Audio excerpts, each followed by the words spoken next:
अरे छाई अजब बहार और बायगन में के छाई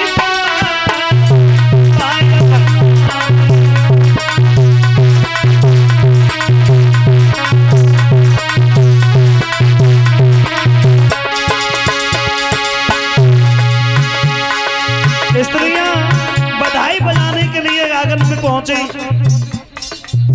धीरे धीरे धीरे धीरे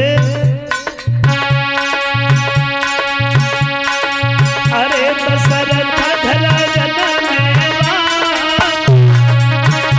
श्री राम अयोध्या खुशी बताई गई।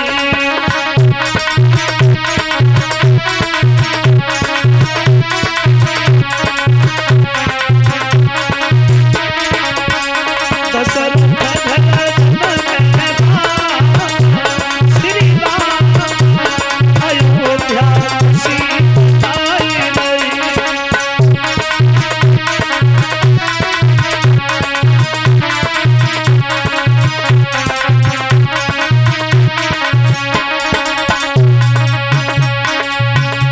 सज सज सखीना घर में आई।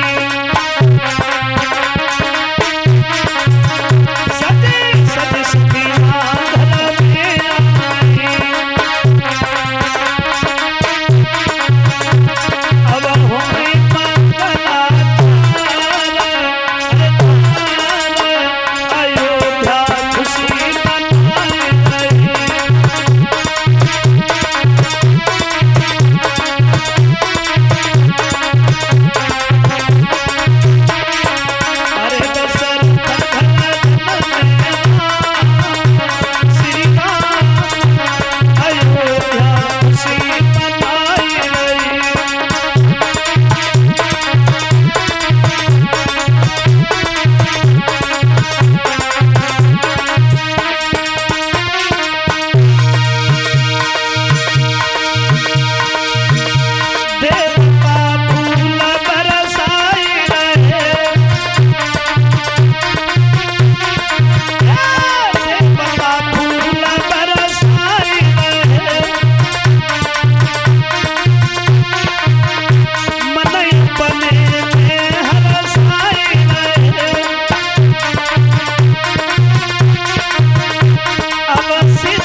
अरे कदम के नीचे बगिरे बसुरिया नाचता था प्यारी रे।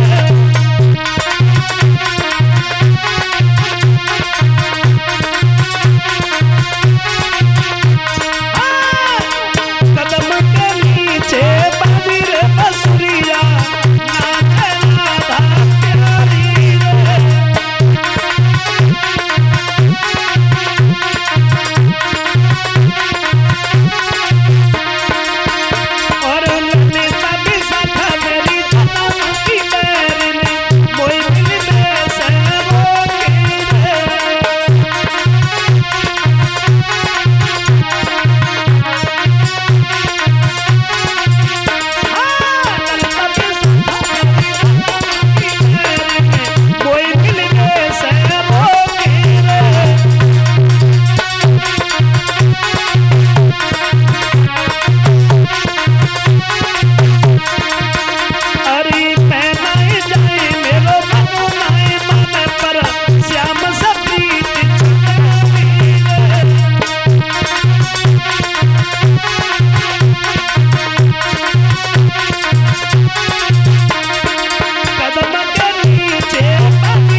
भगवान हर कोई न सुखी है, हर किसी न किसी बात से हर कोई दुखी है, किसी न किसी बात से हर कोई दुखी है।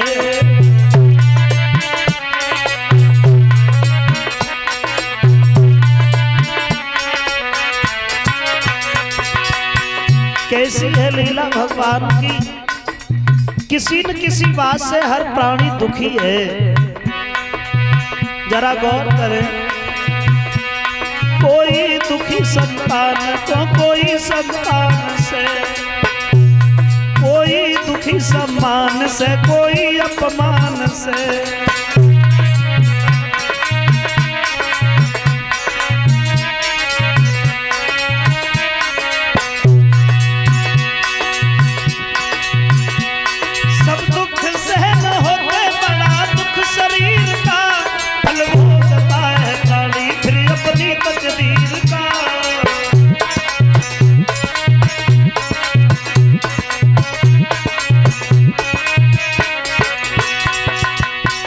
सब दुख सहन हो जाते ही सबसे बड़ा दुख है शरीर का दुख। शरीर में कोई विकार है, कोई परेशानी है, फिर उसके पास दौलत अपार क्यों न है, वो किसी मतलब की नहीं है। और जिसका शरीर स्वस्थ है उसके पास दौलत है, अन्यथा नहीं है, वो सबसे ज्यादा सुखी है। महात्मा तुलसीदास भी कहते हैं, पहलो सुख निरोगी काया। शरीर स्वस्थ है, फिर दौलत कम है या नहीं है फिर भी सही है। और शरीर ही स्वस्थ नहीं है फिर दौलत का क्या अर्थ है। आज के समय में दुख का विषय अलग बन गया। घर घर में आज कल की महंगाई मारी, यदि गेहूं मिले उधार तो पिसाई मार गई। फैशन के दौर कपड़ा की सिलाई मार गई, और कर्मचारी लोगन की सफाई मार गई।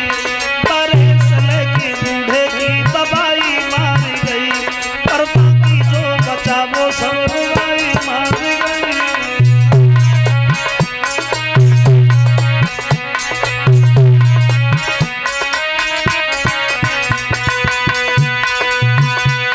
अरे अपनी अपनी किस्मत है, सब अपनी अपनी किस्मत है जो हरि ने लिखी है। मगर किसी न किसी बात से हर कोई दुखी, किसी न किसी बात से हर कोई दुखी है।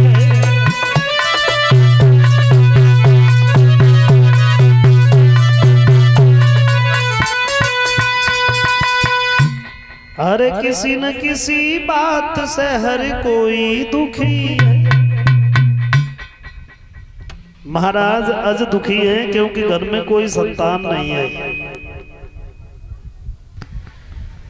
तो एक ब्राह्मण ने आकर के ये कहा है कि महाराज तुम्हें संतान की प्राप्ति तब होगी तुम अपने हाथ से कुछ दान करो।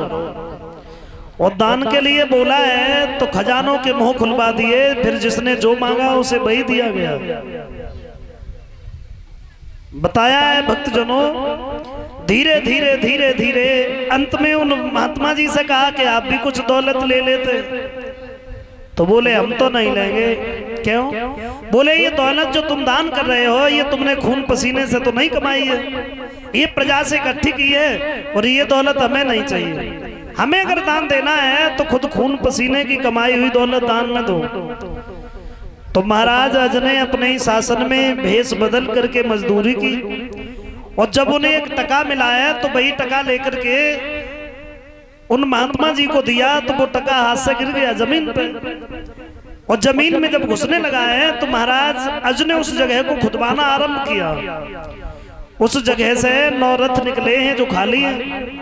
एक 10वां रथ निकला जिसमें एक बड़ा सुंदर बच्चा है। उसी बच्चे को लेकर के अज को दे दिया, महाराज इसे आप अपना पुत्र स्वीकार करो। 10वें रथ से निकला था इसलिए उस पुत्र का नाम दशरथ रखा गया। दशरथ, ऐसे तो दशरथ का जन्म हुआ। दशरथ थोड़े समझदार हुए हैं तो इनका विवाह हुआ। इनकी पहली पत्नी थी कौशल्या, जो कौशल देश के महाराज भानुमंत की कन्या थी। बारात लेकर के दशरथ जब गए हैं, लंकापति रावण इनका विवाह करने के लिए आ रहा था, तो आकाशवाणी हुई है लंकापति रावण, भाई जिन कौशल्या और दशरथ की तुम शादी करने के लिए जा रहे हो, उन्हीं के घर में जो पुत्र होगा उसके द्वारा तुम्हारी मौत होगी। वो ऐसे वचन सुने तो रावण ने कौशल्या का फिर हरण कर लिया, एक काठ के संदूक में बंद किया और जल में बहा दिया। लड़की नहीं रहेगी, शादी नहीं होगी, और शादी नहीं होगी फिर लड़का नहीं होगा, हमें कोई मान नहीं पाएगा। अब बारात घर पे पहुंच गई, बड़ी चिंता। तो महाराज ने अपनी छोटी पुत्री सुमित्रा का विवाह दशरथ के साथ में किया। दशरथ के साथ में सुमित्रा की जब शादी भई है, घर पे चले आए। एक दिन ये वन में शिकार खेलने के लिए गए, तो एक महात्मा जी ने कौशल्या को उस जल से निकाल के अपने आश्रम पे रख लिया था। उसी आश्रम पे दशरथ पहुंच गए, कौशल्या को पहचान लिया और जवाब दिया, तुम यहाँ क्या कर रही हो? तुम्हारी शादी हमारे साथ में होने वाली थी, फिर तुम यहाँ कैसे आए? सारी कहानी बताई। शादी के लिए हम मना नहीं कर रहे हैं महाराज, लंकापति रावण ने हमें जल में बहा दिया था और इन महात्मा जी ने निकाला है। अब एक बार इनसे अनुमति हम जरूर लेंगे। तो उन्होंने कह दिया कि दशरथ की आदत अच्छी है, बढ़िया राजा है, इनसे शादी करो। उसी आश्रम पे फिर दशरथ और कौशल्या का विवाह होने लगा। रावण को फिर पता चल गया। अब तो हाथ में तलवार लेकर के दौड़ा और तब तक 6 फेरा पड़ चुके थे। आगे आगे दशरथ, पीछे कौशल्या चल रही थी। और जैसे ही रावण को आता हुआ देखा है तो दशरथ खुद पीछे हो गए, कौशल्या को आगे कर दिया। तब 7वां फेरा पड़ा और जैसे ही ये दृश्य देखा है रावण ने आवाज लगाई, अवध नरेश दशरथ, अरे हम ये जानते तुम बड़े बहादुर हो, लेकिन आज पता चला है कि तुम कायर कितने बड़े हो। तुमने एक स्त्री की ओट ली है, तो अब हम तुम्हें मारेंगे नहीं, लेकिन ये संकल्प करते हैं तुम्हारे अंश से कोई संतान पैदा नहीं होने देंगे हम। और इतना कहने के बाद में चला गया रावण। लेकिन हमारे हिंदू समाज में एक नियम बन गया, जब तक 6 फेरा पड़ते हैं तब तक तो लड़का आगे रहता है और 7वें फेरे पे लड़का पीछे हो जाता है, लड़की आगे हो जाती है। फिर वो लड़का जीवन भर उस लड़की के पीछे पीछे घूमता रहता है। और धीरे धीरे धीरे धीरे इनकी जो तीसरी पत्नी थी कैकई, ये कैकई कश्मीर के राजा अश्वपति की कन्या थी, जो दशरथ के मित्र थे। एक बार कश्मीर में घूमने के लिए गए और जवाब दिया है, महाराज आप अपनी पुत्री की शादी हमारे साथ में कर दो। तो अश्वपति महाराज बोले, शादी तो कर देते, लेकिन तुम्हारे घर में 2 पत्नियां पहले से हैं, अयोध्या का राज्य मिलेगा तो उनके बच्चों को। तो ये कहा तुम शादी करो, हम तुम्हारी पुत्री के पुत्र को राज देंगे। ऐसे वचन जब सुने तब दशरथ का विवाह कैकई के साथ में हुआ। और कैकई की जो दासी है मंथरा, ये कैकई के साथ में आई थी। धीरे धीरे घर में अब तो 3 रानियां हैं, सुमित्रा के साथ में महाराज रहे हैं। तो सुमित्रा के गर्भ से दशरथ के अंश से एक कन्या पैदा हुई जिसका नाम शांता रखा गया, जो राजा रोमपाद ने गोद ले ली और उसका विवाह विभांडक मुनि के पुत्र श्रृंगी ऋषि के साथ में हुआ। रावण को पता चला दशरथ के अंश से संतान पैदा हो रही है, तो उसने फिर ब्रह्मा जी के नाम की तपस्या की। और ब्रह्मा जी जब सामने आए हैं, कहा वरदान मांगो रावण। तो रावण ने ये कहा कि दशरथ के अंश से प्रभु कोई संतान पैदा नहीं हो। फिर धीरे धीरे धीरे धीरे शरीर पे चौथा बनाने में लग गया, घर में कोई संतान पैदा नहीं हुई।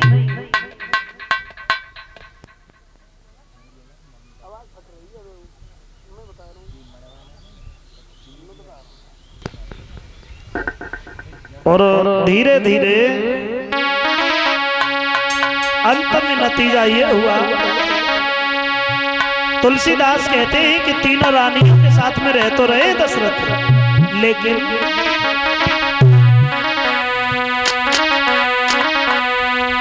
कि एक बार और दशरथ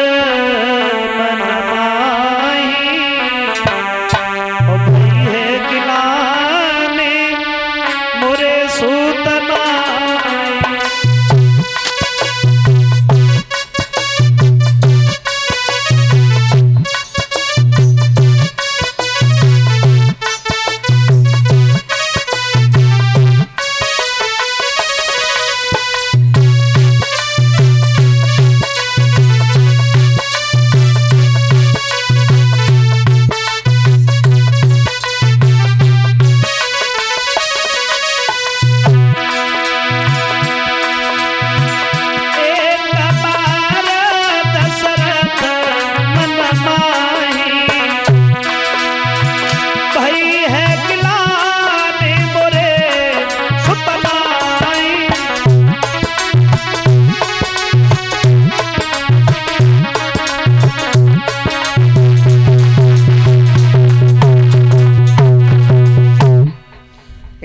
बार दशरथ मन माही, और भई गिलान मोरे सुत नाई।